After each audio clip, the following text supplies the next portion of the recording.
पति, पत्नी और नौकरानी। शीतल और अभिमन्यु की शादी को 5 साल हो चुके थे, लेकिन अभी तक उनका कोई बच्चा नहीं हुआ था। इसकी वजह से शीतल और अभिमन्यु परेशान रहते थे, लेकिन उन दोनों से ज्यादा परेशान थी शीतल की सास, यानी अभिमन्यु की माँ जानकी देवी। जानकी देवी चाहती थी कि जल्दी से जल्दी उनकी गोद में पोता या पोती आ जाए, और इसीलिए वो अपनी बहू शीतल को लेकर एक दिन हॉस्पिटल पहुंची। डॉक्टर मैडम, जरा ठीक से चेक करके बताइए ना, कई बड़े बड़े डॉक्टर को दिखाया है, लेकिन मेरी बहू माँ ही नहीं बन पाती। मैंने शीतल को बहुत अच्छे से चेकअप किया है। देखिए, बात यह है कि शीतल के अंदर माँ बनने की कैपेसिटी नहीं है। ये आप क्या कह रही हैं डॉक्टर साहब? कोई तो इलाज होगा ना, कोई दवाई दे दीजिए। देखिए, कुछ प्रॉब्लम ऐसी होती है जिनका कोई ट्रीटमेंट नहीं होता। आई एम सॉरी टू से, लेकिन शीतल कभी माँ नहीं बन सकती, क्योंकि उसके यूट्रस में अंदर से ही कुछ प्रॉब्लम है। घर आने के बाद क्या हुआ माँ? कहाँ लेकर गई थी आप शीतल को? अरे कहाँ लेकर जाती, डॉक्टर मैडम के पास ले गई थी, लेकिन तेरी बीवी तो कभी माँ बन ही नहीं सकती। मम्मी जी, इसमें मेरी क्या गलती? अगर अंदर से कोई प्रॉब्लम है तो उसमें मैं भी कुछ नहीं कर सकती। जानती हूँ, यह बात डॉक्टर के मुंह से सुन चुकी हूँ। अब दोबारा मेरे सामने इस बात का गाना मत गा। अरे माँ, परेशान होने की जरूरत नहीं है, हम सोचते हैं ना कुछ। अरे क्या सोचेगा तू? जब डॉक्टर कह चुका है कि तेरी बीवी माँ नहीं बन सकती, तो बता क्या सोचेगा तू? कहाँ से लाएगा बच्चा? माँ, ये तो मैं भी नहीं जानता। अभिमन्यु, क्यों ना हम अनाथ आश्रम से एक बच्चा गोद ले आए? क्या फर्क पड़ता है बच्चा हमारा हो या गोद लिया हुआ? आई बड़ी बातें बनाने वाली, क्या फर्क पड़ता है? अरे क्यों फर्क नहीं पड़ता? मुझे इस वंश को आगे बढ़ाने के लिए मेरे बेटे का खून चाहिए, किसी दूसरे का नहीं। लेकिन माँ, आप जानती है कि ये अब पॉसिबल नहीं है। मैं कुछ नहीं जानती। मैं किसी पराये की औलाद को इस घर में अपना पोता या पोती बन के बढ़ता हुआ नहीं देख सकती। मेरा वंश मेरे बेटे के खून से ही आगे बढ़ेगा। लेकिन मम्मी जी, ऐसा कैसे हो पाएगा? आप अच्छी तरह जानती है ना, मेरा और अभिमन्यु का बच्चा नहीं हो सकता। तो मैं अपने बेटे की दूसरी शादी करवाऊंगी और अपनी दूसरी बीवी से ये मुझे बच्चा पैदा करके देगा। ये आप क्या कह रही हैं माँ? मैं किसी और से शादी नहीं करने वाला। मेरे रहते हुए आप अभिमन्यु की शादी किसी और से करवाएंगी मम्मी जी? आप ऐसा कैसे कर सकती हैं? तू बस देखती जा बहू, मैं ऐसा कैसे कर सकती हूँ। कुछ दिनों के बाद, अभिमन्यु, मैंने तेरे लिए लड़की ढूंढ ली है। माँ, मैं आपको कितनी बार समझाऊं, मुझे किसी से शादी नहीं करनी है। पहले मेरी बात सुन। ये जो चमेली है ना, हमारे घर में काम करने आती है, वो तुझसे शादी करने के लिए तैयार है। मम्मी जी, आप अभिमन्यु की शादी एक नौकरानी के साथ करवाएंगी? वो इसलिए क्योंकि चमेली दिखने में बहुत खूबसूरत है, बच्चा भी सुंदर ही होगा। मम्मी जी, लेकिन एक बच्चे के लिए अपने बेटे की शादी नौकरानी के साथ करवाना, क्या ये सही है? अगर अभिमन्यु ने शादी नहीं की ना, तो मैं अपनी जान दे दूंगी। आप देख लो, अगर तुम्हें अपनी माँ की जान प्यारी है तो तुम्हें इस नौकरानी के साथ शादी करनी ही होगी। इस तरह जानकी देवी अपने बेटे अभिमन्यु की शादी नौकरानी चमेली के साथ करवा देती है। कुछ दिनों के बाद, नौकरानी से मालकिन बन के तो मजा आ गया, अब तो मैं इस घर की मालकिन हूँ। देखो, अपने आप को ज्यादा मालकिन समझने की कोशिश मत करो। एक बार तुम्हारा और अभिमन्यु का बच्चा इस दुनिया में आ जाए, उसके बाद तुम इस घर से हमेशा के लिए चली जाना। अरे जाओ जाओ, किसी और के आगे बातें बनाना। एक बच्चा तो पैदा नहीं कर सकी। बढ़िया आई, जाओ जाकर मेरे लिए कॉफी बना कर लाओ। नौकरानी मैं हूँ या तुम? मम्मी जी, देखिए ना शीतल मुझसे किस तरह से बात कर रही है।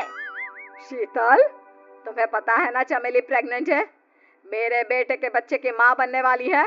वो जैसा कहती है वैसा करो। लेकिन मम्मी जी, वो मुझे नौकरों की तरह ट्रीट कर रही है। अरे तो करेगी ना, वैसे भी बहू तुम हो किस काम की? एक बच्चा तो पैदा नहीं कर सकती। जाओ अब घर के सारे काम करो और चमेली को आराम करने दो। थैंक यू मम्मी जी, भगवान आपका भला करे। आप नहीं होती तो मैं नौकरानी से महारानी कैसे बनती? देखो, तुम्हें जो चाहिए सब मिलेगा। खूब खाओ पियो, मजे की जिंदगी जियो, लेकिन बस मुझे एक बच्चा पैदा करके दे दो। कुछ दिनों के बाद, मम्मी, बच्चे के लिए आपने मेरी शादी चमेली के साथ करवा तो दी, लेकिन दिन और रात का चैन मिट गया है। सारा दिन शीतल और चमेली की बहस चलती रहती है। अब शीतल को इस घर में रखने से क्या होगा? मैं तो कहती हूँ उसे घर से निकाल दो, है भी किस काम की।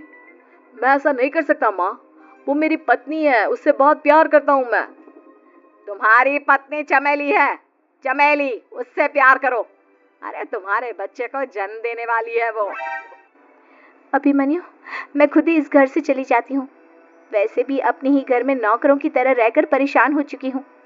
घर की नौकरानी मेरे ऊपर हुक्म चलाती है, वो तुम्हारी पत्नी बन चुकी है। अब मेरा इस घर में क्या काम? अभिमन्यु के बार बार रोकने पर भी शीतल उस घर से चली जाती है। कुछ दिनों के बाद चमेली एक बच्चे को जन्म देती है। भगवान ने मेरी सुन ली, मेरे बेटे का घर भर गया, उसका अपना बच्चा इस दुनिया में आ गया। मम्मी जी, बच्चे को हाथ लगाने से पहले मेरी एक शर्त सुन लो। तुम कहना क्या चाहती हो चमेली? आपकी मम्मी को बहुत शौक था ना अपने पोते को खिलाने का। अब देखो, इस दुनिया में हर चीज की कोई ना कोई कीमत तो होती है। तुम अपनी आधी प्रॉपर्टी मेरे नाम कर दो, बच्चा तुम्हारे नाम। अरे लेकिन मैंने अपने बेटे से तुम्हारी शादी करवाई है, अब ये सौदेबाजी कहाँ से आ गई? जो औरत अपनी बहू को घर से निकाल कर एक नौकरानी के साथ अपने बेटे की शादी करवा दे, वो तो सौदेबाजी कर ही सकती है ना। उसका कैसे भरोसा कर सकते हैं? मुझे बस आप लोगों की प्रॉपर्टी चाहिए, उसके बाद ही बच्चे को आप हाथ लगा सकते हैं। मैंने कहा था ना मम्मी, आप गलत कर रही हैं। देखिए, उसका नतीजा आपके सामने है। जब शीतल को पता चलता है कि अभिमन्यु और चमेली का बच्चा दुनिया में आ गया है, तो वो अपने घर पहुंचती है। अभिमन्यु, कहाँ है आपका बच्चा? क्या मैं उसे देख सकती हूँ? कुछ भी मत पूछो शीतल, माँ की हुई एक गलती हम लोगों पर भारी पड़ रही है। वो नौकरानी अपनी औकात पर आ गई है और अब हमसे अपनी आधी प्रॉपर्टी मांग रही है, वो भी बच्चे के बदले में। एक बात कहूँ अभिमन्यु, आप उससे कुछ भी देने से मना कर दो। अरे कैसी बात कर रही हो? मेरे बेटे की औलाद है उसके पास, ऐसे कैसे मना कर दे? मम्मी जी, वो अभिमन्यु का बच्चा नहीं है, वो चमेली और उसके बॉयफ्रेंड का बच्चा है। ये तुम क्या कह रही हो शीतल? ये देखिए वीडियो, चमेली और उसका बॉयफ्रेंड आपस में बातें कर रहे हैं कि उन दोनों ने मिलकर आपको बेवकूफ बनाया है और अब इस बच्चे के बदले आपसे प्रॉपर्टी भी हड़प लेंगे। हे भगवान, ये मुझसे क्या हो गया? ना तो बच्चा मिला और अपने बेटे की नौकरानी के साथ शादी करवा दी सो अलग। अब क्या होगा? मुझे माफ कर दो शीतल, मेरी वजह से तुम्हें बहुत तकलीफ हुई है। अभिमन्यु, मैंने कहा ना, उस नौकरानी को उसके बच्चे सहित इस घर से बाहर निकाल दो। लगता है मेरे अभिमन्यु का बाप बनने का सपना अधूरा ही रह जाएगा। अभिमन्यु, अपनी मम्मी से कहो कि परेशान ना हो। आपको याद है, एक बार हम एक IVF सेंटर गए थे, मैंने फिर से वहां जाकर बात की थी और आपको पता है, इस बार मैं प्रेग्नेंट हूँ, क्योंकि हमने वहां पर प्रोसीजर करवाया था जिसकी वजह से मैं प्रेग्नेंट हो गई थी और इस बात का पता मुझे बस कुछ महीने पहले ही लगा है। हमारा बच्चा इस दुनिया में आने वाला है अभिमन्यु। मुझे माफ कर दो शीतल बहू, मुझसे बहुत बड़ी गलती हो गई। कोई बात नहीं माँ, लेकिन अब हमें उस धोखेबाज नौकरानी को इस घर से बाहर निकालना है और इस घर की मालकिन को वापस घर लाना है, वो भी अपने बच्चे के साथ।